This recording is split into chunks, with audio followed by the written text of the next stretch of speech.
அஸ்ஸலாமு அலைக்கும் வரஹ்மத்துல்லாஹி வபரகாத்துஹு. வணக்கம்.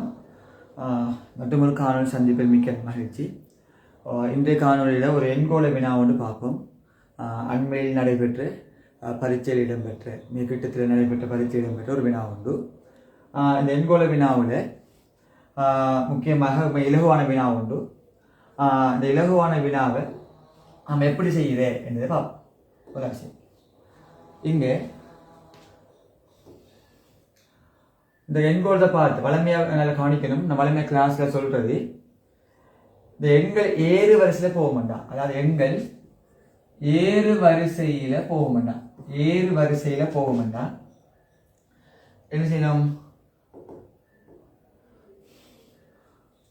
மடங்காக யோசிக்கணும். சரியா? இல்லாட்டி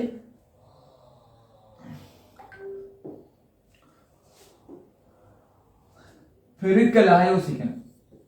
பெருக்கப்படுற இல்லாட்டி வர்க்கம் பாரமாக யோசிக்கணும். இல்லாட்டி கணம் சம்பந்தப்படுற யோசிக்கணும். இல்லாட்டி ஒன்று விட்டு ஒன்று யோசிக்கணும். ஒன்று விட்டு ஒன்று யோசிக்கணும். இப்படி ஏதாவது ஒரு மடங்குல இது பொருந்தி போகும். இப்போ முதலாவது பாப்போம். இங்க பாருங்க, 7, 14, 29, 60, 123. அடுத்தது என்ன வரும் என்று கேள்வி. அப்ப இந்த இதுல நாம கவனிக்கணும். இதுல விஷயங்கள் 7ஐயும் 14ஐயும் வந்து 2ஆல பெருக்கிவிட வரும். 2ஆல பெருக்கிவிட 14. ஆனா 14 2ஆல பெருக்கினா 28 தான் வரும். ஆனா 29 வந்துரு. அப்படின்னு என்ன அர்த்தம்? எக்ஸ்ட்ராவா ஒன்று கூட்டப்பட்டின்னு அர்த்தம். 2ஆல பெருக்கி ஒன்று கூட்டப்பட்டின்னு அர்த்தம். அப்ப 29 2ஆல பெருக்கி பார்ப்போம். நமக்கு 58 வரும். 58 வரும். ஆனா 60 வந்துரு. எப்ப என்ன அர்த்தம்? 2 கூட்டப்பட்டிருக்கேன்னு அர்த்தம். 2 கூட்டப்பட்டின்னு அர்த்தம். அப்ப இங்க 0 கூட்டப்பட்டின்னு எடுக்கலாம். 2ஆல பெருக்கி 0 கூட்டுற, இங்க 2ஆல பெருக்கி 1 கூட்டுற, இது 2ஆல பெருக்கி 2 கூட்டுற. அப்ப அடுத்து நம்ம செக் பண்ணி பார்க்கணும். 2ஆல பெருக்கி 3 கூட்டுறப்படுற மாதிரி விட வருதான்னு பார்க்கணும். அப்ப 2ஆல பெருக்கி 60 2ஆவது 120, 120 3 கூடலாம் 120 சரியா பொருந்து. ஃபைனலுக்கு என்ன செய்யணும்? 2ஆல பெருக்கி 4 கூட்டணும். அப்ப 123 2ஆல பெருக்கி விட்டா 246 வரும். அதோட 4 கூட்டக்குள்ள விட 250 விடையா வரும். 250 விடையா வரும். சரியா? அப்படியே நான் வச்சுக்கொள்ளும். இது 2ஆவது பார்ப்போம். இந்த 2ஆவது பாருங்க, இது ஏறு வரிசை. ஆனா இங்க கொஞ்சம் நல்லா கவனிக்கவில்லை. இது கொஞ்சம் ஏறு வரிசை போனாலும் பெரிய நம்பர் பாயது. ஆனா இதை பாருங்க, 2, 6, 30, 210, திடீர்னு 1890 பெரிய நம்பருக்கு பாயுது. பெரும்பாலும் இங்க ஒன்று பெருக்கல் இல்ல மடங்கு சம்பந்தப்பட்டு இருக்கலாம். சும்மா பாருங்க, 2க்கு 6க்கு என்ன தொடர்பு வித்தியாசம் வராது. பெரிய நம்பர் பாயிரத்தால பெரும்பாலும் பெருக்கல் மடங்களையே யோசிக்க பார்க்கணும். நம்மளோட பிரெயின் பேசுக்கு வித்தியாசம் பார்க்க போகும். வித்தியாசம் அப்படி பார்க்க போகும். என்னாலும் பிழை இல்லை. ஆனா இந்த பெரிய நம்பர் அந்த ஒழுங்கு கொஞ்சம் பார்க்கணும். திடீர்னு பெரிய நம்பருக்கு பாயுதுண்டா அப்ப அங்க பெருக்கல் மடங்கு சம்பந்தப்படுற மாதிரி இருக்கும்.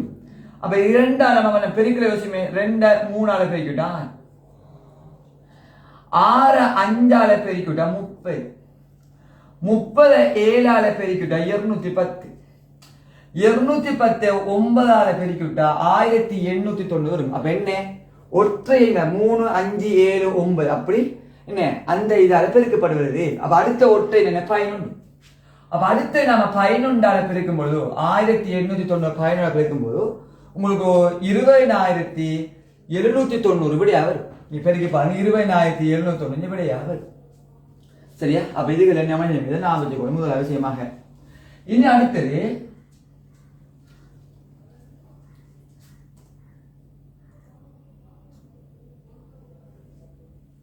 நீ 3ஆவது பார்ப்போம்.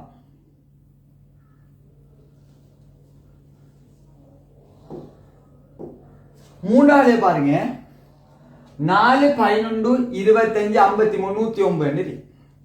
இப்ப இது ஒரு ஏறு வரிசை போதான். பெரிய நம்பர் பாயல, கொஞ்சம் கொஞ்சம் தான் இது. பெரிய நம்பருக்கு பாயல. இது எப்படி செய்யற கலகாணியே பெருமாள் பெருக்கமாக யோசிச்சு 4 2ஆல பெருக்கிட்டா 8. 8லேருந்து 12 வருது 3 கூட்டணும்.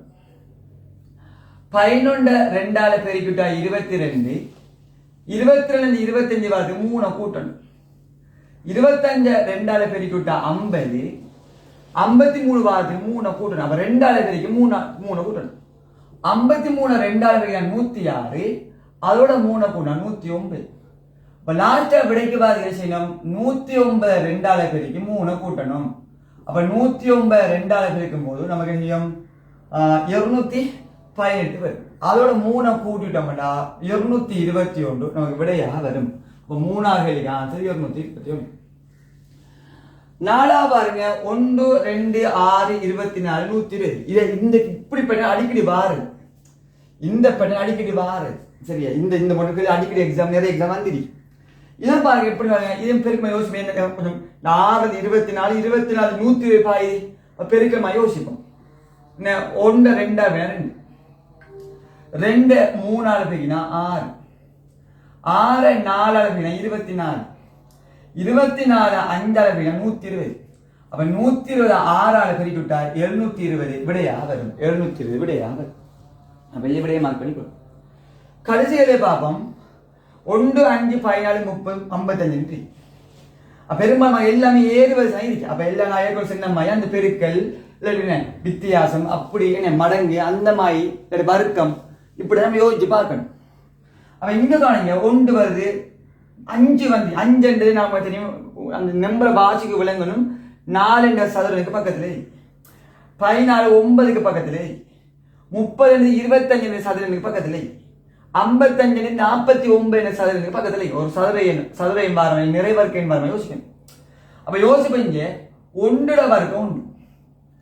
ஆனா 2 வர்க்கத்துல 4 தானே 2ஆல் எடுத்து 2 வர்க்கம் 4 4ஓட 1 கூணா 5 வரும்.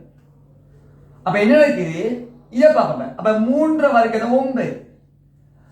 அப்ப 9ஓட எதை கூண 14 வரும்? 5 கூண 14 வரும். அப்ப என்ன விளங்கும் விஷயம்? இந்த 5 இன்னும் இருக்கிற 5 இதை கூட்டணும். இந்த 5 கூட்டு போடணும். அப்ப இந்த 1 என்ன உண்டு? இந்த வார 1 இதோட கூட்டணும். அப்ப கூட்டு இருக்கு. அப்ப அடுத்து என்ன? 3 வர்க்கம். இது 4ஆல் எடுத்த வரைக்கும். அப்ப 4 வர்க்கம் 16. இந்த 14 அதோட கூட்டணும். 14 கூட்டணும். அப்ப 4 வர்க்கம் 16 16 14 30. அங்க 5 வர்க்கம் எத்தனை? 25. அந்த 25 இந்த 30 கூட்டணும். 30 கூட்டணும். அப்ப 25 30 55. அப்ப அடுத்து செய்வோம் 6 வர்க்கம் போடுவோம். அந்த 6 வர்க்கத்தோட இந்த 55 நம்ம செய்யணும் கூட்டணும். 55 கூட்டணும். அப்ப 36 55 கூட்டுங்க 91 விடையாது. சரியா? அப்ப உண்மையிலேயே இலகுவான வினா உண்டு. பெரும்பாலும் அண்மையிலே பெரும்பாலும் போஸ்டல் சேல்ஸ் எக்ஸாமில் இடம்பெற்ற வினா உண்டு. அப்போ இந்த காணொலி பிடித்திருந்தால் லைக் பண்ணுங்க, ஷேர் பண்ணுங்க. ஏனைய மாணவர்களும் பிரயோஜனம் அடையக்கூடிய வகையில் இதை ஷேர் பண்ணி கொடுங்க. கற்பனாக இருப்போம், கற்றுக் கொடுப்பவனாக இருப்போம், கற்பவர்களுக்கு உதவி செய்வனாக இருப்போம். நான் ஜிந்தா முஃபாஸ்.